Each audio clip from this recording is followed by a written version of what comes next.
Hey guys, this part of the video I'm going to talk about a little more about the knife in general. Um, Now in terms of getting one, you want to make sure that it's legal for you to do so. And I mean, most folding knives are legal. If you get one of those assisted opening knives or an automatic knife, in some states that's illegal. So this knife actually fits the bill fairly well. It's a foldable knife, so that meets the requirement. And also the length of the blade, I forgot the exact length, but it's not that long, so it should fit your usual laws you may find in different states.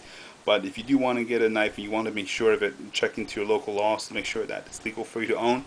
But again, for most states, if not all of them, this knife is pretty much bona fide legal.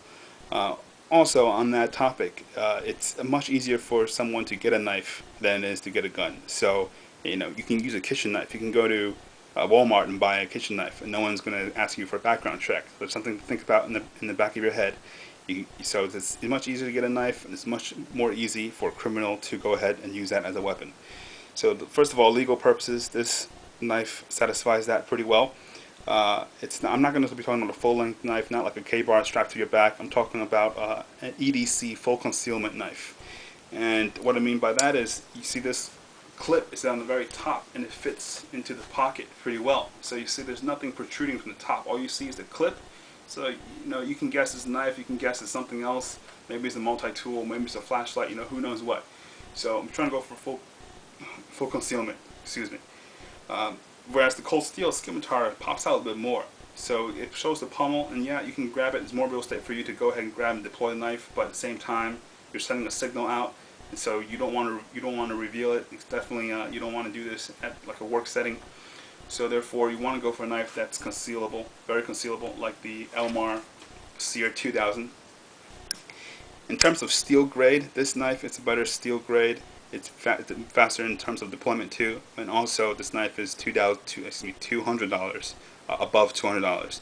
If you're taking a look at the cold steel scimitar, it's a sub $100 knife, and also cold steel's more of a mass producer, meaning they produce a wide range of knives for people, whereas Elmar, it's more for people that are more enthusiastic about knives. So it's not as easy to come across as a cold steel is.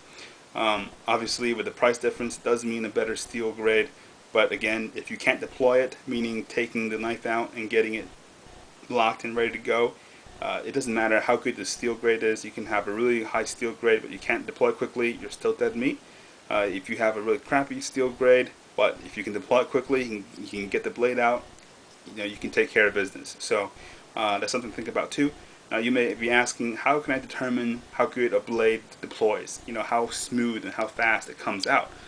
You can do some research in online forums, or you can just order one and then test it out yourself, and if you don't like it, you can go ahead and return it for a refund, or try to get an exchange plan of some sort with the company. So that's something to think about in terms of getting a knife.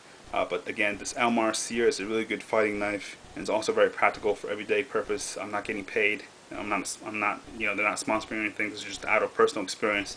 I just wanted to share with all of you.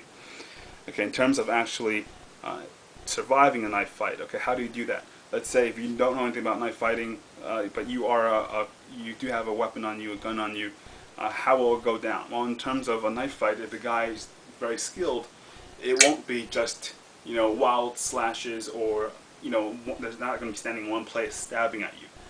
The way it works, if a professional is attacking you, or someone that knows what they're doing, hopefully that's not the case with the attacker in your situation, hopefully you never find yourself in one, is they're going to make short, precise jabs, and they're going to get up really close to you, okay, so they're pretty much taking real estate out of your area. I mean, with the gun owner, if you have a gun permit, you want to create distance. That's what you want. And the knife attacker is pretty much giving your worst nightmare, which is pretty much on top of you, closing the distance. And they're really short. I mean, it's really close.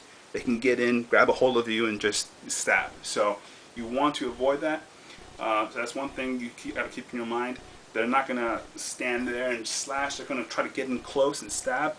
And also, what they'll also do is they'll maneuver. So it won't be just one position. They'll be maneuvering. They'll be doing some footwork, maneuvering. A clock around you.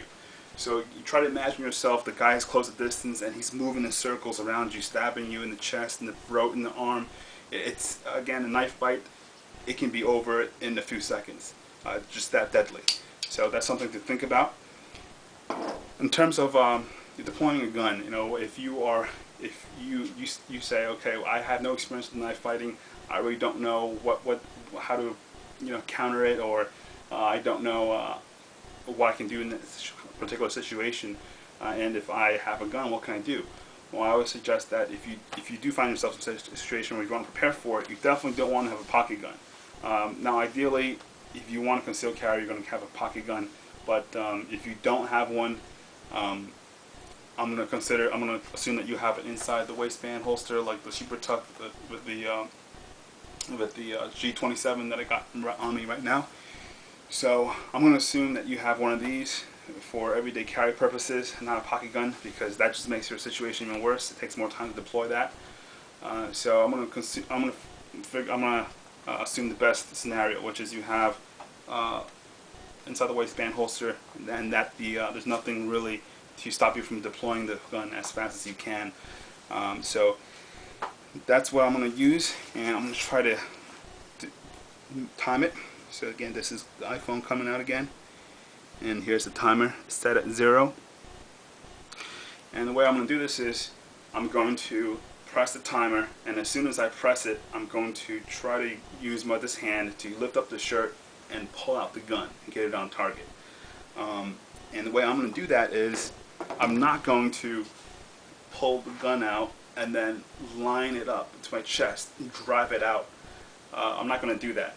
What I'm going to do is, for maximum efficiency, the guy's coming at me, or the guy's pretty close to me, I'm just going to go ahead and pull and then put it into position right here. Obviously my thumb's not going to be in the back of the gun, but it's going to be like this. Or if I have a laser, as soon as the laser's on target, you can go ahead and take the shot. This gun is loaded. I practice like it's in real life, so just so you guys know, it's at 0. Okay, so I'm going to try through this. I'm going to try not to hit the iPhone and stop the timer in the process. Okay, so alright, here we go. Alright, that's 2 seconds. So my arm actually came out this way a little bit. So if you can imagine, if I just turned the gun down here and put the laser out, it may actually be a second or a little bit over a second, perhaps under 2 seconds. So alright, so now you're thinking, alright, so let's assume you can deploy it in 1 second.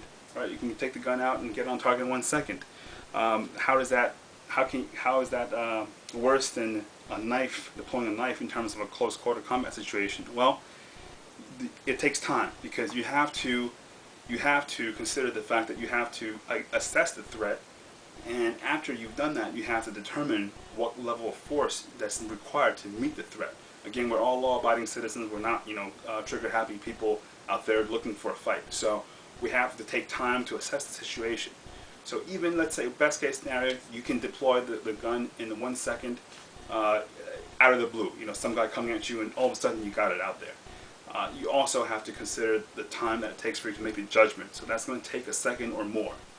And as we've seen in the other video, in part 1, some guy can just go ahead and deploy it right there next to you within a second. And within a second, meaning they've already, by that time, they already stabbed you. So best case scenario, if 2 guys are standing side by side, one with a knife, one with a gun, in 1 second, what would happen? Best case scenario for the guy, he gets stabbed, but he also shoots the knife attacker. But if he gets stabbed in the throat, the gun guy is pretty much gone. So worst case scenario is he takes the gun out, let's say in 1 second, and he has to assess the situation. Okay, 2 seconds maybe, and then the knife guy already got him. So in 1 second or 2 seconds, if it's the guy screws up for whatever reason. So it's a very formidable weapon, and in terms of close quarter combat, for most law-abiding citizens, I would say pretty much every time the guy with the knife is going to get to you before you can defend yourself with the gun. So just something to think about.